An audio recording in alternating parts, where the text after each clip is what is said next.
Hey everybody, Pastor Hans here, and thank you so much for spending this little bit of your day with us today. Today we're launching a brand new worship series, and to get into it, I got to tell you about my dad. My dad loved road trips. He's what I would call a road warrior. When we'd go on road trips, family vacations, he could drive all day long. He could drive all night long. He had a steel bladder the size of an elephant. Every time we needed to stop for a bathroom break, it was like we were committing a mortal sin. Anybody have a dad like that?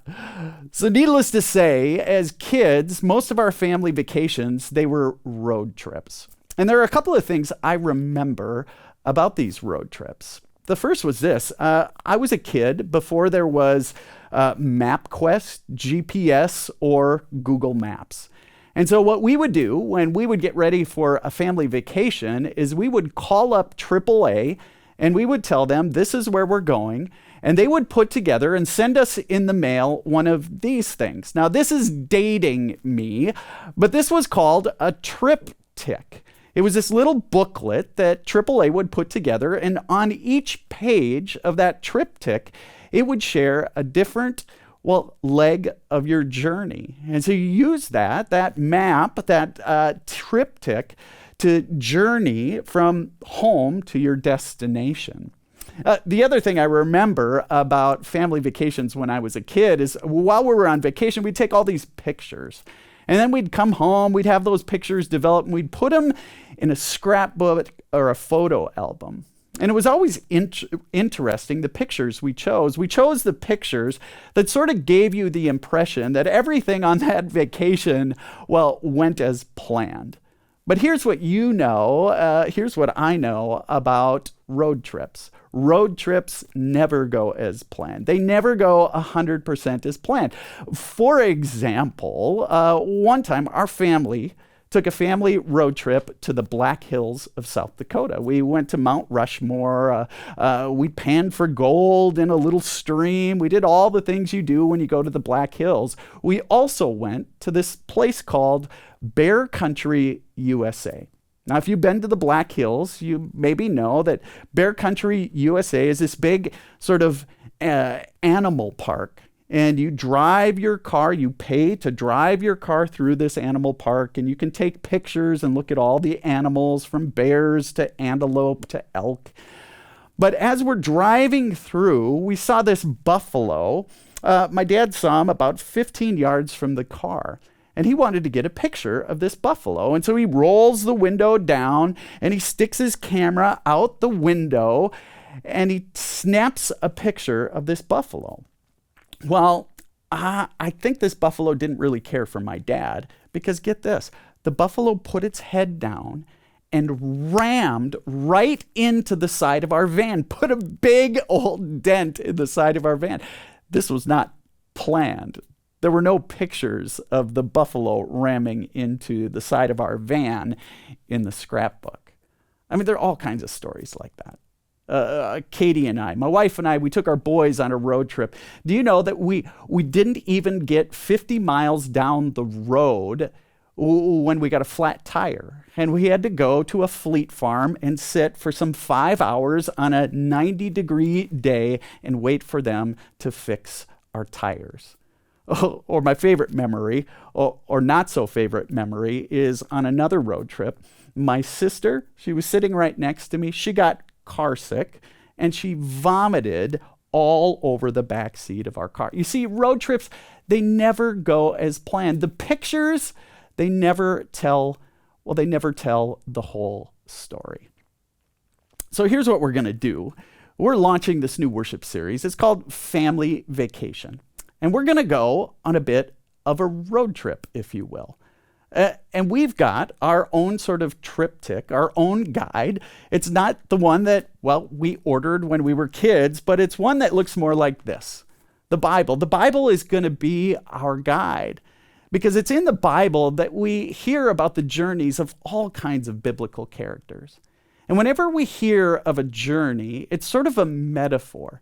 It's a metaphor for the life lived with God. And so we're going to follow these characters on their journeys, and we're going to see what their life looked like in relationship to God. You're also going to discover on this road trip, you're going to discover that just like those photo albums, they don't tell the whole story. I think people like you and me, we have pictures in our heads of what a life lived in relationship with God should look like. That a life lived in relationship with God should be a prim and proper and a pious sort of life, a goody two-shoes sort of life, a life that fits in a nice, neat little box. But as we journey with these characters in the Bible, what we're going to find out is nothing could be further from the truth. As these various characters went on their own road trip with God, they hit detour after detour. They had their share of flat tires. Their journeys were a total mess quite often. You see, we're going to find out that picture we have in our head of what it looks like to live a life with God isn't necessarily what we've always imagined it to be. So here's what we're going to do. We're going to take a look each week during this series at a different road trip, a different journey various characters from the Bible took with God. And the reason we're going to do this isn't so that we can fill our minds with more information, so we can simply know one more Bible story. Rather than being informed, what we hope is that these stories will form us, that they will shape us, if you will. And just maybe some of us, as we journey with these various biblical characters, just maybe some of us might ask this question: God, where are you on the road trip of my life? So we're going to get going on this road trip today. We're going to dive into one of these sort of journey stories, the story of a guy named Abraham. Now, Abraham is a unique character in the Bible. Often, he's called the father of faith. Did you know this? That Christianity, Islam, and Judaism, all three of those faiths, trace their lineage through this guy by the name of Abraham. Before he was known as Abraham, his name was actually Abram. And we hear about his journey with God, where it all begins in the book of Genesis, which is the very first book of the Bible. And so if we turn to the book of Genesis, chapter 11, the road trip begins here. One day, Terah took his son Abram. Terah was Abraham's father. It says, one day, Terah took his son Abram, his daughter-in-law Sarai, which was Abram's wife, and his grandson Lot. And they moved away from Ur of the Chaldeans. Ur is where they had grown up. It is where Terah had raised his kids, raised his family. It's where Abram grew up. It said he was headed for the land of Canaan, but they stopped at Haran, and they settled there. Now, we don't know why they stopped, but they stopped. They were on this journey to Canaan, but they stopped in Haran. They got stuck there, if you will. So here's sort of a triptych, or a map, if you will, of the journey. They began down here in Ur. That's where Abram, again, grew up. It's modern-day Iraq. And they were going on this journey to Canaan over here, which is modern-day Israel, Jordan, think Lebanon. But somewhere along the way, they got stuck right here in the town of Haran. Again, we don't know why, but they got stuck there for several years. What I love about this story of Abraham is Abraham was just this ordinary guy doing his own thing in Ur, the town he grew up in. And it was Abraham, as an ordinary man, that God spoke to. God looked at Abram and said, I've got some things for you. I've got this journey I want to take you on. And what I love about that is it reminds me that we have a God who speaks to ordinary people like you and me as well. So the story goes on and it says this: the Lord had said to Abram, say this with me, leave.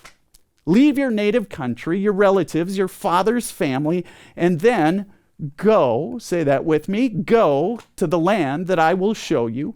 I will make you into a great nation. I will bless you and make you famous, and you will, say it with me, be a blessing to others. When God spoke to Abraham, there were three things that God said, I invite you to do, Abram. I invite you to leave. I invite you to go, and I know you will be something. Now remember those three words. The story goes on. It says this, I will bless those who bless you and curse those who treat you with contempt. All the families on earth will be blessed through you. So Abram departed as the Lord had instructed him, and Lot went with him. Abram was 75 years old when he left Haran. He told his wife Sarai, his nephew Lot, and all his wealth, his livestock, and all the people he had taken into his household at Haran. He took all of that and he headed for the land of Canaan. Now remember, there were three things that God invited Abraham to do. The first is this, it is to leave. And then he said, I want you to go. And then he said, Abram, if you do that on this journey, you will be something. He started with that word, leave. I want you to leave your hometown, to leave Ur. I want you to leave your relatives. I want you to leave the people you understand and the people who understand you, the people who look, act, and think just like you. I want you to leave. There's also something else God was inviting Abraham to leave, and that was his faith, to be honest. You see, in Ur, archaeologists have done some excavation, and they found all these ancient altars. And on each of these altars is the name of a different god. You see, in Ur, people practiced a sort of polytheistic religion. And so if they were, for example, a farmer, and they needed rain, they would offer a sacrifice to the god of the rain. If it was too wet, they would offer a sacrifice to the god of the sun. Whatever they needed, they would offer a sacrifice to a different god. You see, God looks at Abram and says, I want to invite you to leave some things behind. When I was a kid, one of the road trips we took was a road trip from North Dakota, where we lived, all the way out to the state of Washington. My grandparents, during World War II, they eloped out in Tacoma, Washington, before my grandpa left for World War II. And so we were going to go on this road trip and take them all the way out to Tacoma, Washington. Well, along the way, of course, you make stops at gas stations. And at one of these stops, we all got out of the van and we stretched and walked around. We maybe got a soda from the gas station. I was just 4 or 5 years old. Dad filled the van with gas, and we all hopped in and headed down the road. About 20 miles down the road, my dad looked in the rearview mirror at my mother and said these words. He said something to the effect of, "Hey, honey, how's Hans doing back there?" And that's when my mom chuckled and she said, "Real funny, George. Hans is up there with you." And that's when my dad slammed on the brakes, because they had left me at the gas station. This little 4 or 5-year-old boy. They had left me behind. You see, God invited Abram to leave some things behind. Unlike my parents, who didn't want to leave me behind, or at least I hope they didn't want to leave me behind, I think we have a God who looks at you and me and is inviting us to do the same, to leave some things behind in our life. I don't know what that might look like, but as we begin our road trip, if you will, maybe God's looking at you and saying, "Hey, that alcoholism, maybe it's time to really address that. Maybe it's time to leave some things behind. That relationship that you've been investing in that just seems to drag you down no matter how much you put into it, maybe it's time to leave it behind. That work environment that when it's at its best is toxic. Or maybe it's something in you that God is inviting you to leave behind. It's your perfectionism. It's your people pleasing. It's that comparison game you play, looking at everyone around you and always comparing yourself. Or maybe there's something you're ashamed of, something that happened to you or that you did that you just haven't been able to forgive yourself for. You see, God looked at Abraham and said, it's time to leave some things behind as we begin this road trip. And I think we have a God who looks at you and me and invites us to do the same. The second thing God said to Abraham is, it's time to go. It's time to go. For whatever reason, Abraham got stuck. He got stuck in Haran. He was going from Ur to Canaan, but he got stuck. And we don't know exactly why he got stuck there, but he got stuck. A few years ago, a buddy of mine and we went up to the Boundary Waters, and we went along with his father-in-law and his father-in-law's best friend. And because we were all in decent shape, we decided we were going to go deep into the Boundary Waters, real deep. I mean, we had several 2-mile portages, and we were deep into the Boundary Waters. And when we were at the farthest point away from where we put into the Boundary Waters, way deep up north, we got to this lake, and it was the most beautiful place I think I've ever been in Minnesota. We'd fish that evening and have a shore lunch before a campfire. The sky was beautiful. There wasn't a cloud in the sky, stars as far as you can see, the northern lights. We had a campfire, and eventually we stumbled back to our tents. We were awoken, though, about 4 hours later in the middle of the night by the worst storm that I've ever been in. There were 50-mile-an-hour winds, we would find out later. We would have to lay in the bottom of the tent, spread eagle like that, in order to keep the tent from blowing away. And what was interesting is there was so much rain coming down, it felt like we were on a moving waterbed.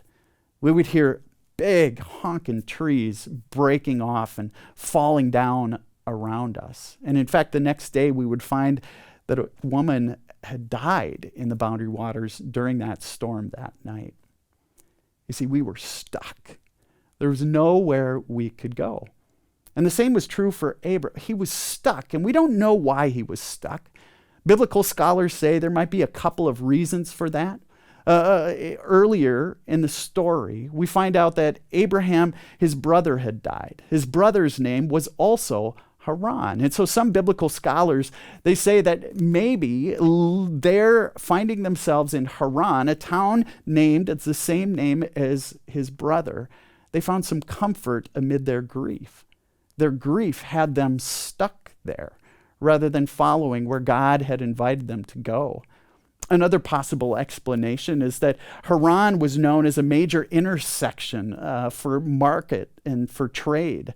And so they realized when they got to Haran, they could make a quick buck. And so they quickly set up camp and they started a business and they made a ton of money. They got really comfortable really fast. But God looked at them and said, go. You see, I think the same can happen for us. We can get sort of stuck in life. I mean, for some of you, you have had a very successful life. But that success can also offer us, well, it can get us stuck from time to time.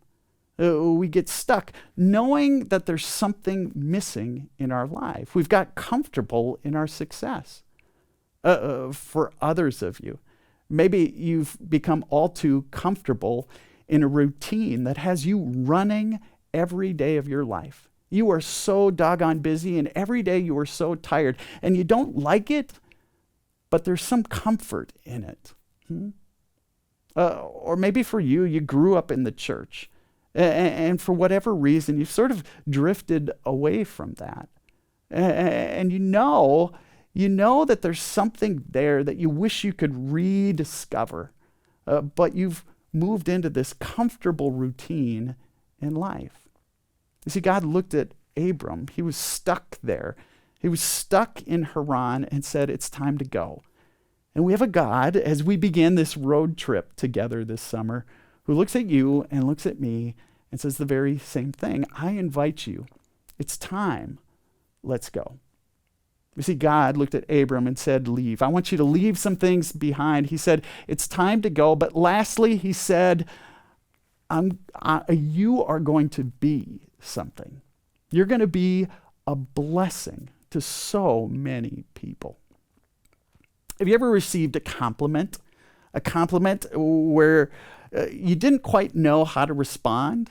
I mean, it was a compliment that when you heard it, you were like, well, like this meme, who, me? You can't be talking about me. You must be talking about someone else. I spent this last week with a group of pastors. We're part of a fellowship group at the Collegeville Institute on the campus of St. John's University here in Minnesota. And we've been gathering together for 2 years, and we concluded our time together this week. At the end of our time together, we were sitting around a table and just reflecting on the experience. And this young woman to the right of me, she had been a pastor and really hadn't been really happy in her church position. And so she was sort of admitting that we can be cranky and we can be curmudgeon-y and we can get cynical sometimes as pastors, and everybody around the table sort of chuckled. And then she looked at me and she said, Hans, that's why I've appreciated so much having you in this group. You have this way of turning our cynicism upside down. You always make the conversation more hopeful. Like this meme, I think I looked at her and said, me? I think you've got the wrong member of the group. See, here's what I think. When God looked at Abram and said, you will be a blessing to all the nations of the world, I think Abraham had the very same reaction. Me? Couldn't be. You've got the wrong guy, God. Here's what's interesting about Abraham. We're going to find out he makes all kinds of mistakes. He's just an ordinary guy, like people like you and people like me. In fact, he makes a huge blunder. In the next couple of chapters, we find out that God makes a promise to him. God says, I will give you a child, and your descendants will be greater than the stars in the sky. And when Abraham gets impatient, Sarah hasn't had a child. Do you know what he does? He makes a bonehead move. He goes and has a child with his servant. I mean, talk about a mistake of all mistakes. You see, he's just an ordinary guy. And I imagine when God looked at him and said, you will bless all the nations, he said, no way. But here's the thing we know. As Abraham and God journeyed together, God was on the road trip with him every step of the way. And the same is true for you. You see, here's what I know. We're just like Abram. When God spoke to Abram, he said, no way, not me. You can't be talking about me. And I think for most of us, if we were to hear the voice of God saying to us, you will be a blessing to those in your lives, we say, wait a second, not me. I've made way too many mistakes. I've made way too many blunders. My life is a mess. But here's what I know.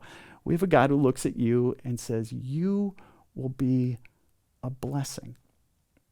God looked at Abram and said 3 things as they began their road trip together. He said, Abram, I want you to leave some things behind. And so as we begin our road trip, what are the things that maybe God is inviting you to leave behind? Alcoholism. Maybe it's a toxic work environment. It's a relationship that's dragging you down. It's your tendencies to be a people pleaser, a perfectionist, to play the comparison game, or maybe there's something you're ashamed of. As we begin our road trip together, God is saying, I invite you to leave those things behind. God also looked at Abram and said, it's time to go. I know you're stuck. You've been stuck for a long time there in Haran. But I invite you to go. And God says the same thing to you and me. God knows that we can get stuck in our successes. We can get stuck in the comfort of that. We can get stuck in our busyness, running everywhere. We can get stuck in patterns of a faith life that maybe aren't helping us all that much. God looks at you and me as we begin our road trip and says, go. And lastly, God looks at you and me and says, on this trip, on this journey of life, this journey with God, you will be a blessing. You will be a blessing to all those around you.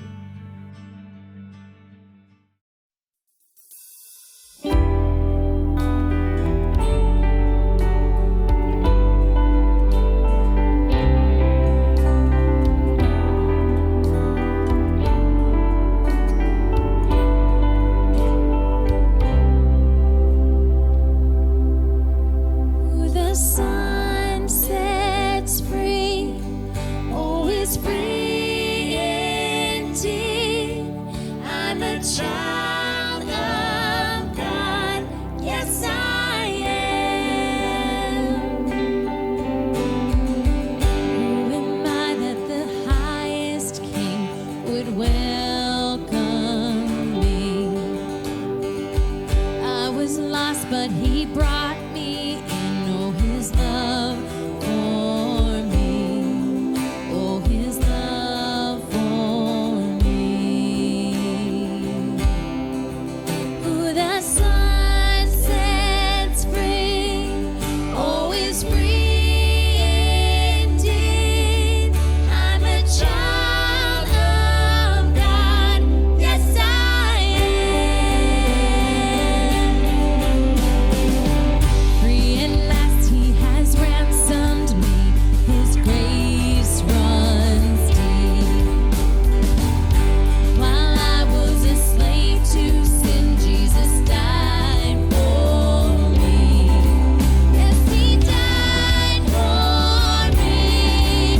Who the sun sets free, oh, is free indeed.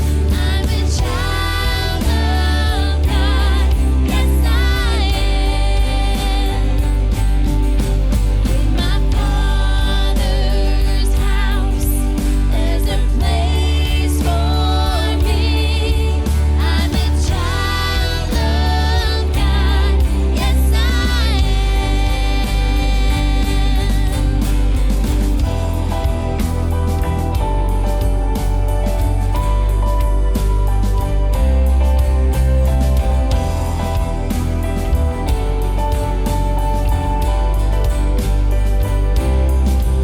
I am chosen, not forsaken.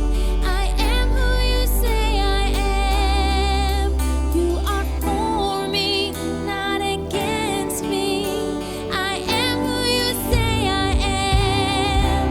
I am chosen, not forsaken. I am who you say I am. You are for me, not against me. I am who you say I am. I am who you say I am. Who the sun sets free, oh, is free indeed. I'm a child of God. Yes, I am. My Father's house, there's a place for me. I'm a child of God. Yes, I am. My Father's house, there's a place for me. I'm a child of God. Yes, I am.